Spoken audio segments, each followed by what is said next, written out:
In this video, I'm going to show you how you can leverage somebody else's soapbox. Now, what do I mean by that? Well, first of all, a bit of history. Years ago, before corrugated cardboard became the norm for large boxes to pack things in, most products came from the wholesaler to the retailer packed in wooden cases. And in particular, soap was a very popular item to be shipped in this way. And so every large sort of wooden packing case got the nickname of being a soapbox. Well, politicians and other people who wanted to make a public speech or an impromptu public speech found these very useful for rising above the crowd and for making themselves heard, as you can see in this photograph here. You can see the politician in the middle there, and he's standing on a soapbox, presumably, or some sort of wooden box, which means that all the guys out there in the crowd can hear what he has to say, and so he can make himself be heard above the crowd. Now, the modern equivalent, and in particular the modern online equivalent, is guest posting. Now, guest posting means posting an article on somebody else's blog for free, in return for a link to your blog and a brief bio, a brief bit of information about you, about your organization, about your blog. And it has several advantages. First and foremost, if it's a popular blog, then your post is going to get noticed and it's going to get read. So you can find that lots of people who read this blog will now know about you because they've discovered you on this other blog. And also, by giving you a platform, the blog owner is giving you an endorsement as well. So if you can get a guest posting on a very popular authoritative blog, then by associating yourself with that blog, some of that authority is going to rub off onto you. There are, of course, some disadvantages to guest posting. First and foremost is it takes time to get accepted. So if you want to get the word out in a hurry, then guest posting is definitely not the way to do it because it does take some time. Plus, you have to have some sort of following in order for other blog owners to want to be associated with you. So you need to have a blog, you need to be getting some traffic to it, you need to have plenty of posts on it already so that when you approach a blog owner, they're going to look at your blog and think, yes, this guy or this girl is the sort of person that I want to be associated with, and will give him or her the opportunity to put an article on my blog. So that's sort of how it works. So let me give you 8 tips for effective guest posting. Now, tip number 1 is, like I was just saying, you have to have a decent number of well-written posts on your own blog, because other blog owners will want to satisfy themselves that you know what you're talking about and that you're a good writer. So that's the first thing that you need to have. You need to have all that before you start approaching any other blog owner. Tip number 2 is you want to draw up a list of highly ranked, high traffic blogs that are in your niche.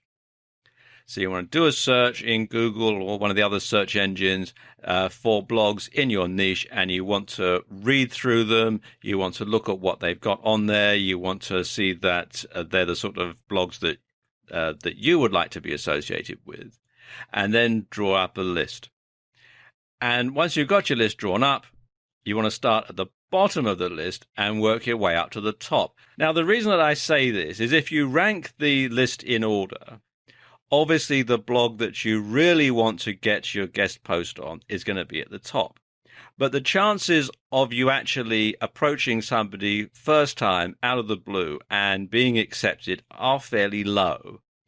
So if you start at the bottom of the list with a blog that you'd like to be on, but it's no big deal if they turn you down, you can use that as a learning experience. So you get in touch with that blog owner. They say no, you find out why, and then you can change your approach slightly when you go to the next person who's the second from the bottom of the list, and then you work your way up, and you'll probably be accepted by some other blogs along the way, so that when you actually get to the top of the list, to the blog that you really want to have the guest post on, you've got it all worked out. You know how to approach the person. You've got a list of blogs where you've already made guest posts. You've got plenty of posts on your own blog and so on. So by the time you get to the top of the list, you really are an expert in getting guest posts. Okay, tip number 3 is to contact the blog owner and ask if they accept guest postings. Now, don't just assume that they do, just because they may have posts by other people on their blog. They could perhaps get some of their friends to make posts, or there might be more than one person who's involved in the blog. So don't just assume because there are multiple authors on a blog that they accept guest posts, because that might not be the case. Okay, tip number 4, and this is probably the most important one, is never, and I put it in capital letters here, never send an unsolicited guest post. What you want to do first off is to ask the blog owner what they're looking for. So ask what they're looking for after they've told you, yes, we accept guest posts. Ask what they're looking for and then write about that. You should also get a list of keywords from the blog owner, because after all, this is going to be something that they're going to have on their blog. They want the traffic and they want the keywords. So you want to get the list of keywords from the blog owner so that you can incorporate into your guest post. And you also want to find out how long they want the post to be. Some blogs have quite long articles on them. Some blogs have quite short articles. And you want to make sure that the article that you're going to write for them is going to fit their requirements. Tip number 5 is provide a couple of different versions of your guest post. So you want to rewrite it in a couple of different ways, because this gives the blog owner more choice. If they don't like one, they may use the other. And this increases your chances of getting published. Tip number 6 is stick around to respond to comments when your guest post gets published. So you don't just simply publish the post and then if there's any queries, if there's any comments, the blog owner has to respond to them, because he or she may not be as expert in the subject as you are. So you want to make sure that you're there so that if there's any feedback, you can answer it and not simply dump that onto the blog owner. And tip number 7 is don't publish the article anywhere else. And this includes your own blog.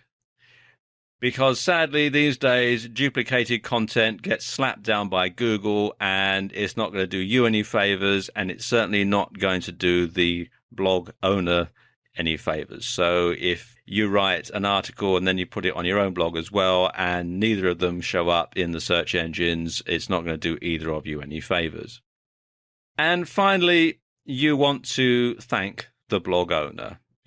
Courtesy costs nothing, and it's very valuable indeed. So you can send them a thank you email, or you can send them a thank you e-card.